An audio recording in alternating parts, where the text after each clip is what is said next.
Hello दोस्तों, नमस्कार। आज हम पढ़ेंगे फ्यूचर टेंस के बारे में। तो देखिए फ्यूचर टेंस, देखिए इसमें क्या है कि प्रेजेंट टेंस और पास्ट टेंस की तरह इसके भी चार भाग होते हैं: indefinite tense, continuous tense, perfect tense और परफेक्ट कंटीन्यूअस टेंस। तो चलिए एक एक करके देखते हैं इनको। पहला दिया गया है कि फ्यूचर इंडेफिनिट टेंस। अब देखिए फ्यूचर इंडेफिनिट टेंस कि सबसे पहले पहचान देखेंगे।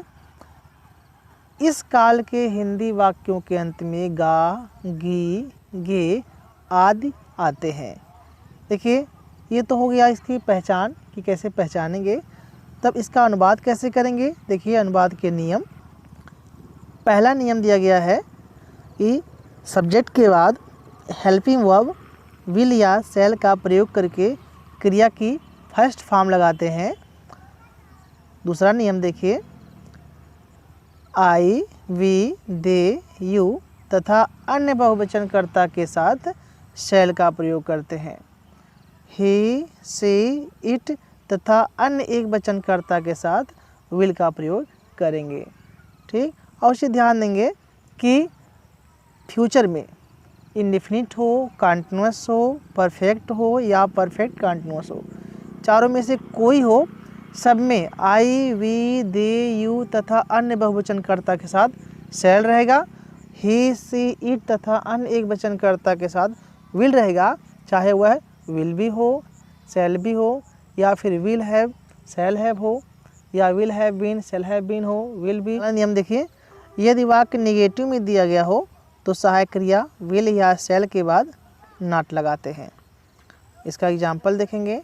पहला एग्जाम्पल दिया गया है कि मैं तुम्हारे साथ, यहाँ तुम्हें नहीं है तुम्हारे है, मैं तुम्हारे साथ दिल्ली जाऊँगा। तो क्या होगा? आई के साथ शैल, जाऊँगा गो, दिल्ली टू दिल्ली, तुम्हारे साथ विद यू। अगला एग्जाम्पल देखिए, राम आज पत्र नहीं लिखेगा। तो क्या होगा? पहले राम के साथ विल, निगेटिव है तो नॉट, लिखेगा राइट, पत्र ए लेटर, समय दिया गया है, समय की अंग्रेजी हमेशा लास्ट में, टुडे। राम आज पत्र नहीं लिखेगा, इसका हो जाएगा Ram will not write a letter today. अगला देखिए, अगला है फ्यूचर कंटीन्यूअस टेंस। इसकी पहचान देखेंगे। इस काल के हिंदी वाक्यों के अंत में रहा होगा, रही होगी, रहे होंगे आदि शब्द आते हैं। इसका नियम देखेंगे कि सब्जेक्ट के बाद जो हेल्पिंग वर्ब होगा वह विल बी या फिर शैल बी का प्रयोग करेंगे और क्रिया की फर्स्ट फॉर्म में आईएनजी लगाते हैं। अगला देखिए, यदि वाक्य निगेटिव में दिया गया हो तो सहायक क्रिया विल नॉट बी और शैल नॉट बी का प्रयोग करते हैं। Subject I, we, they, you तथा अन्य बहुवचन हो, इनके साथ शैल भी लगाएंगे और बाकी ही, सी, इट तथा अन्य एक वचनकर्ता के साथ विल बी का प्रयोग करेंगे। इसका एग्जाम्पल देखिए, तुम एक गाना गा रहे होगे। इसका क्या हो जाएगा? पहले होगा तुम का यू के साथ विल बी, गा रहे होगे सिंग और इसमें होगा आईएनजी, सिंगिंग ए सॉन्ग। अगला एग्जाम्पल देखिए, परसों तुम नदी में तैर रहे होगे। तो देखिए परसों ये समय दिया है, इसको लास्ट में लिखेंगे। सबसे पहले तुम, तो हो जाएगा यू के साथ विल बी, तैर रहे होगे स्विमिंग, नदी में, इन द रिवर, और बचा क्या है? परसों, समय बचा है, हो जाएगा द डे आफ्टर टुमारो। अगला देखिए फ्यूचर परफेक्ट टेंस। इसकी पहचान देखिए, इस काल के हिंदी वाक्यों के अंत में चुका होगा, चुकी होगी, चुके होंगे आदि शब्द आते हैं। इसका नियम है कि कर्ता के बाद सहायक क्रिया विल हैव या शैल हैव का प्रयोग करके क्रिया की थर्ड फॉर्म लगाते हैं। अगला नियम है आई, वी, दे, यू तथा अन्य बहुवचनकर्ता के साथ शैल हैव और ही, सी, इट तथा अन्य एक वचनकर्ता के साथ विल हैव का प्रयोग करते हैं। अगला पॉइंट देखिए, यदि वाक्य में दो कार्य दिए गए हों तो जो कार्य पहले समाप्त होता है उसे फ्यूचर परफेक्ट टेंस में बनाते हैं और जो कार्य बाद में समाप्त होता है उसे प्रेजेंट इंडेफिनिट टेंस में बनाते हैं। यदि वाक्य नेगेटिव में दिया गया हो तो सहायक क्रिया विल नॉट हैव और शैल नॉट हैव का प्रयोग करते हैं।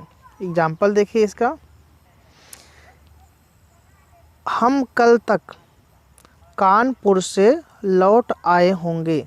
तो क्या होगा, पहले हम का हो जाएगा वी के साथ शैल हैव, लौट आना हो जाएगा रिटर्नेड, कानपुर से फ्रॉम कानपुर, कल तक बाय टुमारो। अगला एग्जाम्पल है, सूर्य छिपने से पहले वे मैच खेल चुके होंगे। तो पहले बनाएंगे वे मैच खेल चुके होंगे, तो they will have played the match, और बचा क्या, सूर्य छिपने से और बिफोर, पहले क्या हो जाए बिफोर द सन सेट्स। ठीक, देखिए इसमें दो कार्य दिया गया था, तो पता ही है कि जो कार्य पहले समाप्त होता है उसको फ्यूचर परफेक्ट टेंस में बनाते हैं और जो कार्य बाद में समाप्त होता है उसको प्रेजेंट इंडेफिनिट टेंस बनाते हैं। आखिर देखिए दिया गया है फ्यूचर परफेक्ट कंटीन्यूअस टेंस। इसकी पहचान है, इस काल के हिंदी वाक्यों के अंत में रहा होगा, रही होगी, रहे होंगे आदि शब्द आते हैं तथा कार्य जारी होने का समय दिया रहता है। नियम देखिए, इसमें सब्जेक्ट के बाद विल हैव बीन या शैल हैव बीन का प्रयोग करके क्रिया की फर्स्ट फॉर्म में आईएनजी लगाते हैं तथा दिए गए समय के लिए सिंस या फॉर का प्रयोग करते हैं। निश्चित समय के लिए सिंस का प्रयोग करते हैं और अनिश्चित समय के लिए फॉर का प्रयोग करते हैं। आई, वी, दे, यू तथा अन्य बहुवचनकर्ता के साथ शैल हैव बीन का प्रयोग करते हैं और ही, सी, इट तथा अन्य एक वचनकर्ता के साथ विल हैव बीन का प्रयोग करते हैं। इसका एग्जाम्पल देख लीजिए।